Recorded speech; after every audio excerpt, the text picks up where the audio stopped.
Hi students, hope you all are doing well. এনেকুৱা এটা video' কৰিম বুলি মই ভবা নাছিলোঁ, কিন্তু আজি হঠাৎ পৰীক্ষাৰ মাজতে এটা ভিডিঅ' কৰিবলগীয়া হৈছে। ছুটি কৰিম ভিডিঅ'টো, দীঘল নকৰোঁ। পিন পইণ্ট কথা কিছুমান ক'বলৈ আহিছোঁ যে আজি ফিজিক্স হৈ গ'ল। হায়াৰ ছেকেণ্ডেৰী ছায়েন্সৰ ষ্টুডেণ্টখিনি আজি ফিজিক্স হৈ গৈছে, আৰু ফিজিক্স হৈ যোৱাৰ লগে লগে মই দেখিলোঁ যে জেনেৰেল ষ্টুডেণ্টখিনি এভাৰেজ এটা লেভেললৈকে ষ্টুডেণ্টখিনি বৰ ভাল হোৱা নাই। তেওঁলোকে কোনোবাই কৈছে 30 কৰিছোঁ, কোনোবাই 35, 40, 45, 50লৈকে কৰিছোঁ, 55লৈকে কৰিছোঁ বুলি কৈছে। হাৰ্ডলি মই নিজে লগ পোৱা 10-15জন ষ্টুডেণ্টমান পাইছোঁ যি ফিজিক্সৰ পেপাৰখন কমপ্লিট কৰিছে। বাৰু যি হওক, এতিয়া কথাটো হৈছে কি, তাৰপিছত ফোনৰ পৰি ফোন মোলৈ আহি আছে, যিখিনি ছাত্ৰ ছাত্ৰীসকল মানে অকণমান নিৰাশ হৈছে।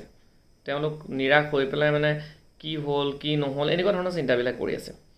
এতিয়া তোমালোক মই কথাটো কৈছোঁ, ফিজিক্সটো কিবা এটা তোমালোকৰ ধৰা ভবা মতে নহ'ল, সেইবুলি তোমালোকে বাকীকেইটা পৰীক্ষালৈ পঢ়িবলৈ এৰি দিবা নেকি?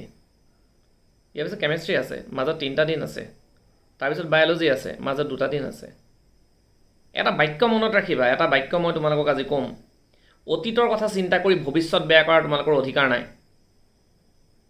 অতীতৰ কথা চিন্তা কৰি ভৱিষ্যত বেয়া কৰাৰ তোমালোকৰ অধিকাৰ নাই।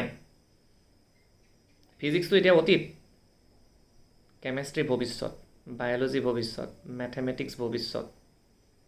গতিকে এই ছাবজেক্টবিলাক ভাল কৰিব লাগিব। কিবা এটা ফিজিক্স তোমালোকে ভাবিছা, তোমালোকে এটেম্প কৰি আহিছা, কিজানি নম্বৰ পোৱা বা পালা নাপালা, এটা প্ৰিপেৰেশ্যন হ'ল। ফিজিক্সৰ ওপৰত তোমালোকৰ জ্ঞান বাঢ়িলে এই প্ৰিপেৰেশ্যনটোত, সেইটো পজিটিভলি লওঁ। 2 নম্বৰ পইণ্টটো হৈছে যে এতিয়া কেমেষ্ট্ৰিত ফ'কাছ কৰা। কেমেষ্ট্ৰি কেনেকৈ পঢ়িব লাগিব কি কথা মই আগতে কৈ গৈছোঁ। 3টা দিনত কেমেষ্ট্ৰি ধুনীয়াকৈ যিখিনি আগতে পঢ়িছা ৰিপিট কৰা, প্ৰেক্টিছ কৰা, ভাল হ'ব কেমেষ্ট্ৰি। ফিজিক্সৰ কমন কুৱেশ্যন খুব কম আহে, মই যিখিনি কুৱেশ্যন পেপাৰৰ পৰা দেখিছিলোঁ, বা এইবুলি টাইপবিলাকো অকণমান সলনি হৈছে। মই কাকো এনালাইচিছ কৰিবলৈ নাযাওঁ। কাউন্সিলক কুৱেশ্যন পেপাৰ্ছ মানে ৰেডি কৰা মানুহবিলাক বা ধৰা চিলেবাছ, এই কথাবিলাক মই নাপাতোঁ, এইবিলাক কথা মিনিংলেছ। এতিয়া কথা হৈছে পৰীক্ষা এটা চলি আছে, তোমালোকে নিজক ফ'কাছ কৰি ৰাখিব লাগে, শান্তিৰে থাকিব লাগে। সেই শান্তিটো যেতিয়া মনত তোমালোকৰ থাকিব, আল্টিমেটলি পৰীক্ষা তোমালোকৰ এক্সপেক্টেশ্যনতকৈ ভাল হ'ব। এতিয়া এক্সপেক্টেশ্যন কথাটো যেতিয়া কৈছোঁ, তেতিয়া তোমালোকক কওঁ যে মই আগৰ ভিডিঅ'টো তোমালোকক কৈ আহিছোঁ যে তোমালোকে পৰীক্ষালৈ এসপ্তাহ থকালৈকে এক্সপেক্টেশ্যন ৰাখা। মন গৈছে ষ্টেণ্ড কৰাৰ কথা চিন্তা কৰা, মন গৈছে 100ৰ ভিতৰত 100 পোৱাৰ কথা চিন্তা কৰা। কিন্তু যেতিয়া পৰীক্ষালৈ এসপ্তাহ সময় থাকে, তাৰ পিছৰ পৰা এক্সপেক্টেশ্যনটো এৰি দিব লাগে। পৰীক্ষা হললৈ যাওঁতে তুমি তোমাৰ কৰ্ম কৰিলা, এতিয়া পৰীক্ষা ভাল হ'ব বেয়া হ'ব তোমাৰ হাতত নাই, তুমি নিজৰ কামটো কৰি থৈ আহা। কষ্টকৰ কথা মই জানো, তোমালোক টিনেজত থকা ল'ৰা ছোৱালী, তোমালোকৰ এক্সপেক্টেশ্যন থাকিবই। কিন্তু যিখিনি ল'ৰা ছোৱালীয়ে সেই এক্সপেক্টেশ্যনটো কমাব পাৰে, এৰিব পাৰে, নিজৰ কাম কৰি আহিলোঁ বুলি ভাবিব পাৰে, সেই ষ্টুডেণ্টখিনিয়ে কিন্তু কষ্ট নাপায়। সেইটো পিছৰ পৰীক্ষাটোৰ কাৰণে ৰেডি হ'ব পাৰে। নেক্সট কথাটো হ'ল, যদি পৰীক্ষা এটা ভাল হৈছে তেতিয়াহ'লে ভাল কথা, তুমি ভাবা অ'কে ফাইন, মই এইটোক লৈ পেলাই নেক্সট ষ্টেপলৈ আগবাঢ়ি যাওঁ। কিন্তু যদি পৰীক্ষা এটা বেয়া হৈছে, তেতিয়া মই কি কৰিব পাৰোঁ?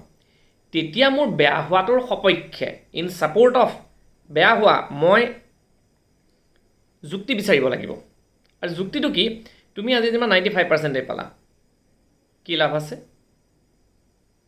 95% to 78% অলমষ্ট একে কথা হৈ যাব নাই? কেলৈ হৈ যাব শুনা, কিন্তু তোমালোকে পাৰ্চেণ্টেজটো যিয়ে নোপোৱা, আল্টিমেটলি এণ্ট্ৰেঞ্চ দিব লাগিব। মেডিকেলৰ এণ্ট্ৰেঞ্চ, ইঞ্জিনিয়াৰিঙৰ এণ্ট্ৰেঞ্চ, এগ্ৰিকালচাৰৰ এণ্ট্ৰেঞ্চ, BSc পঢ়িবলৈ এণ্ট্ৰেঞ্চ, দেলহি ইউনিভাৰ্চিটিৰ এণ্ট্ৰেঞ্চ, চবতে এণ্ট্ৰেঞ্চ দিব লাগিব। তোমাৰ যদি নলেজটো থাকে, আকৌ পঢ়িবলৈ তুমি সুবিধা পাবা, আল্টিমেটলি তুমি ভাল কৰিবলৈ স্ক'প এটা থাকিব, এণ্ট্ৰেঞ্চ দিব লাগিব। গতিকে এই পাৰ্চেণ্টেজটো জাষ্ট এটা ৰেকৰ্ড থাকি যাব। অকণমান ক'ৰবাত বাঢ়িছে কমিছে, ক'ৰবাত বাঢ়িব। দুগুণ উৎসাহেৰে যুঁজিব লাগিব, হাৰি নিদিবা কেতিয়াও। অকণমান মানে তোমালোকৰ মনটো বেয়া দেখিলে গাৰ্জেন টিচাৰ্ছৰ মনবিলাক বেয়া হৈ যায় বহুত। গতিকে সেইটো হ'বলৈ নিদিবা কেতিয়াও দেই। গতিকে মই বিশ্বাসী, আমাৰ ষ্টুডেণ্টছখিনি, মই অল অভাৰ আছামৰ ষ্টুডেণ্ট কৈছোঁ, নট অনলি প্ৰাগজ্যোতিকাৰ ষ্টুডেণ্টখিনিক কৈছোঁৱে, তেওঁলোক মোৰ ডাইৰেক্ট ষ্টুডেণ্ট। কিন্তু বাকী ছাত্ৰ ছাত্ৰীসকলকো কৈছোঁ, তোমালোকে চোৱা, বিপদৰ সময়তহে মানুহৰ আচল পৰীক্ষা হয়। মানুহ যেতিয়া একদম কমফৰ্ট জ'নত থাকে, তেতিয়া মানুহৰ কেৰেক্টাৰৰ টেষ্ট নহয়। মানুহ যেতিয়া কমফৰ্ট জ'নৰ পৰা ওলাবলগীয়া হয়, তেতিয়া কেৰেক্টাৰৰ টেষ্ট হয়, মনত ৰাখিবা। আজি ফিজিক্সটো অকণমান ভবাতকৈ তোমালোকেহে ভাবিছা, ৰিজাল্টটো ওলালেহে গম পাম। ভবাতকৈ কাৰোবাৰ অকণমান বেয়া হওঁতে তেওঁলোকে মনটো মাৰি পেলাইছে, কিন্তু তাৰ মাজতে 2টা ষ্টুডেণ্ট এনেকুৱা ওলাব, 20টা ষ্টুডেণ্ট এনেকুৱা ওলাব যি ক'ব যে ফিজিক্সত মোৰ যিটো ডেফিচিট হৈছে মই সেইটো কেমেষ্ট্ৰি, বায়'লজি আৰু মেথমেটিক্সত পূৰা কৰিম, কিয়নো পাৰ্চেণ্টেজটো কাউণ্ট হ'ব 5টা ছাবজেক্টেৰে। ফিজিক্সত তোমাৰ 4 হৈ যাব পাৰে যদি ফিজিক্সত তুমি ধৰা বোলে মই 60 পাম অ'ভাৰঅল 100ৰ ভিতৰত, তুমি কেমেষ্ট্ৰি, বায়'লজি আৰু মেথমেটিক্সত 80+ উঠাই দিয়া, কামটো হৈ গ'ল। গতিকে তোমালোকক এই সময়ত মই ইউটিউবৰ ভিডিঅ' দেখুৱাবলৈ মন নাছিলে, কিন্তু কথাখিনি শুনি শুনি ইমানেই ফোন পাই আছোঁ, ফোনখিনি ধৰি ধৰি মোৰ এটা সময়ত মূৰ বিষাইছেগৈ। গতিকে মই ভাবিলোঁ এটা মেছেজ তোমালোকলৈ দিওঁ, আৰু ভাল হ'ব, সাহসী হ'বা অকণমান জীৱনত। এইটো ষ্টেপৰ পিছত আৰু তোমালোকক আমি এনেকৈ ক'বলৈ নাথাকিম নহয়। তোমালোক নিজৰ ওপৰত, নিজৰ ভৰিৰ ওপৰত থিয় দিব লাগিব। জীৱনৰ বাটত বহুত বাধা বিঘিনি আহিব, সেইবিলাক অতিক্ৰম কৰিব লাগিব, আৰু তোমালোকৰ কোৱালিটি আছে বহুত। নিজক সাহসী কৰি ৰাখা, নাহাৰিবা কেতিয়াও। কেতিয়াবা ভাগৰিব পাৰা অকণমান, ভাগৰ অকণমান শুই ল'বা, আৰু মনৰ ভাগৰটো মাৰি ল'বা, মাৰি লৈ তোমালোক আগবাঢ়ি যাবা দেই। ভাল হ'ব বুলি কৈ আছোঁ, আকৌ কৈছোঁ ভাল হ'ব, মই আশাবাদী। আৰু নিজক ষ্ট্ৰং কৰিবই লাগিব। যোগ্য ভোগ্য বসুন্ধৰা, ছাৰ্ভাইভেল অফ দ্য ফিটেষ্ট, মনত ৰাখিবা। All the best. বাকীকেইটা পৰীক্ষা খুব ভালকৈ দিবা, আকৌ কৈছোঁ ভাল হ'ব। 2টা পৰীক্ষাটো সকলোৰে ভাল হৈছে, 3 নম্বৰটো অকণমান 19-20 হ'ব পাৰে। Okay okay, bye bye. ভাল খবৰ পাম নেক্সট পৰীক্ষাৰ পৰা।